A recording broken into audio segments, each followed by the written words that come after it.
नमस्कार दोस्तों, स्वागत है आपका हमारे चैनल आसान भाषा में। तो आज का हमारा टॉपिक है प्रोबेबिलिटी सैंपलिंग। तो चलिए शुरू करते हैं। सबसे पहले हम पढ़ेंगे कि प्रोबेबिलिटी सैंपलिंग होता क्या है। ये एक ऐसा मेथड है जिसमें एक रिसर्चर होता है जो कि कहते हैं एक सैंपल को सिलेक्ट करता है किसी में से, लार्ज पॉपुलेशन में से, मतलब कोई बहुत बड़ी पॉपुलेशन है उसमें से क्या करेगा, कोई भी सिलेक्ट जो सैंपल है उसको सिलेक्ट करेगा। और किस तरीके से सिलेक्ट करेगा कि हर एक जो मेंबर है ना उसका वो नोन हो, मतलब ज्ञात हो, मतलब पता हो रिसर्चर को। और उसके जो चांस है ना सिलेक्ट होने के, वो जीरो से बिल्कुल जीरो ना हो, मतलब कुछ दशमलव में उसके चांसेस हो सबके सिलेक्ट होने के। ठीक है? और ये क्या इंश्योर करता है, इससे क्या होता है, फेयरनेस आती है। मतलब कई सारे वो है यार, देखो क्लस्टर वो है, मान लो कई सारे वो है पॉपुलेशन। ठीक है? उसमें से क्या है, कोई भी सिलेक्ट कर लेना आपने। इसमें कोई भी आपका बायस नहीं रहेगा, जो सिलेक्टर है उसका बायस नहीं रहेगा, कुछ भी नहीं रहेगा, ना नोन होंगे उसको। ठीक है? तो क्या होएगा इससे, जो उसकी ये क्या इस इंश्योर होएगा, फेयरनेस इंश्योर होएगी। ठीक है? बायसनेस इंश्योर होएगी। ठीक है? मतलब बायसनेस नहीं रहेगी उसकी, रिड्यूस हो जाएगी बायसनेस। ठीक है? और जो रिजल्ट है वो ज़्यादा रिलायबल आएँगे। ठीक है? तो आगे चलते हैं हम कि इम्पोर्टेंट क्यों होती है, जो ये प्रोबेबिलिटी सैंपलिंग है। इसमें क्या है, जो बायसनेस है वो काफ़ी रिड्यूस हो जाती है। ठीक है?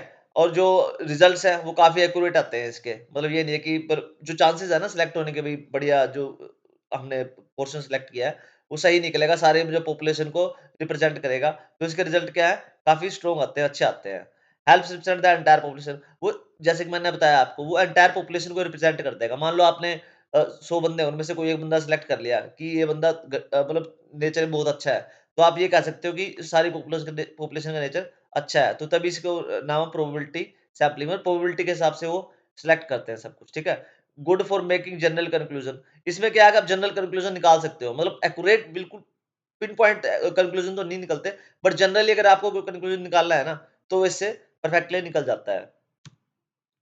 अब उसके बाद आते हैं इसके टाइप्स कौन-कौन सी है। टाइप्स इसके वही हैं, सिंपल रैंडम सैंपलिंग हो गया, ठीक है? सिस्टमैटिक हो गया, स्ट्रैटिफाइड हो गया और क्लस्टर हो गया। अब इनको वन बाय वन हम क्या करेंगे, डिटेल में समझेंगे। तो सबसे पहला आता है हमारा सिंपल रैंडम सैंपलिंग। अब ये क्या है, सारी जो भी पॉपुलेशन है ना, हर बंदे के पास क्या होगा, इक्वल चांस होगा सिलेक्ट होने का, जो कि इसकी मेन डेफिनेशन में ही था। इसमें कोई ग्रुपिंग नहीं होगी, जस्ट प्योर रैंडम सिलेक्शन होगा, कोई ग्रुप वगैरह नहीं बनाया जाएगा। जैसे इनमें से ये सारी पॉपुलेशन है, इनमें से बंदे सिलेक्ट करने, ये वाले हमने क्या किया, सिलेक्ट कर लिए। ठीक है? और इसका एग्जांपल क्या है, drawing names from A hat using random net generator. मान लो हैट है कोई, ठीक है? उसमें काफी सारे नाम पड़े हैं, हमने क्या नंबर जनरेटर यूज किया, रैंडम नंबर जनरेटर।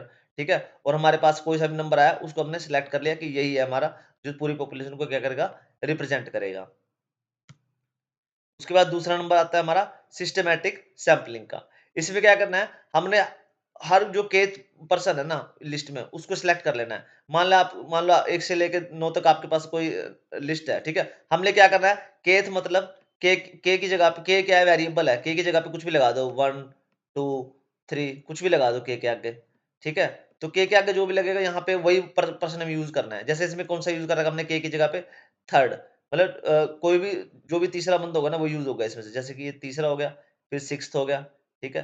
फिर क्या होगा, नाइन्थ हो गया, मतलब जो 3 के पहाड़े में आता चला जाएगा। यहाँ पे अगर 2 कर देते तो 2 होता, 4 होता, 6 होता, ये 8 होता।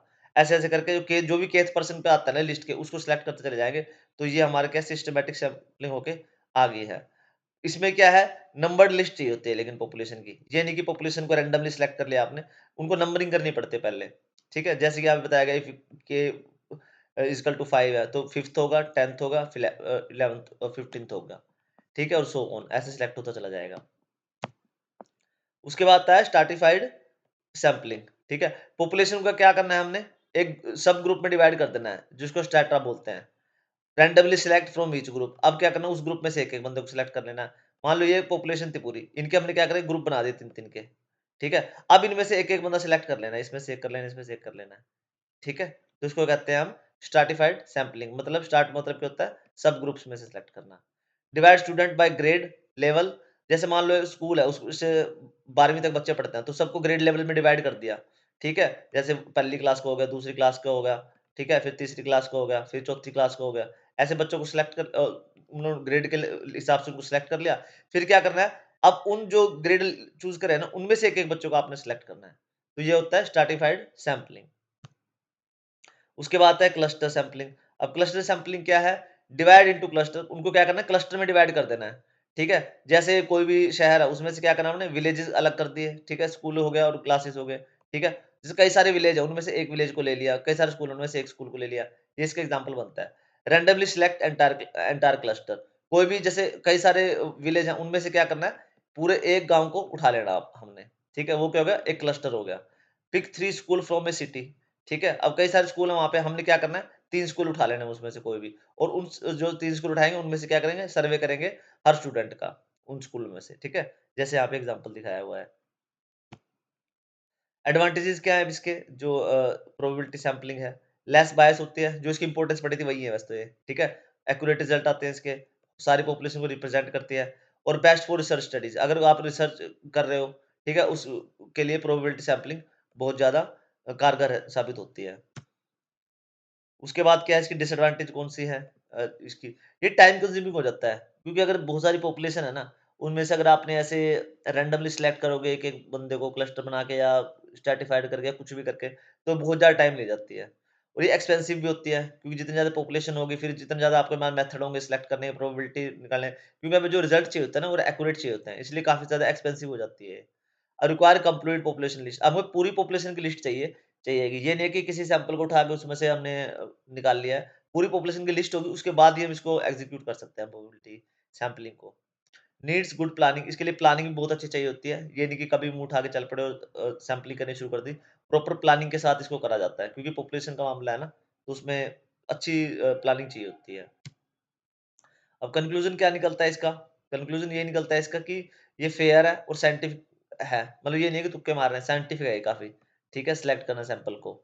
It ensures result, trustworthy result होते हैं इसके, और जनरलाइजेबल होते हैं इसके। जनरलाइजेबल, ठीक है, जिनको जनरली आप कह सकते हैं कि ठीक रिजल्ट है। और ये क्या है, यूज़ होते हैं कहाँ पे? सर्वेज हो गए, पोल्स हो गए, ठीक है? या रिसर्च वगैरह के फील्ड में, सब जगह ये क्या है, प्रोबेबिलिटी सैंपलिंग यूज़ होती है। तो ओके बच्चों, thanks for watching, please like share and subscribe आसान भाषा में। और अगर आपको टॉपिक में कोई डाउट हो तो प्लीज पूछ लेना, और अगर आपको कोई और टॉपिक चाहिए कि डिस्कस करूं मैं, तो वो भी बता देना यार, ठीक है? ओके बच्चों।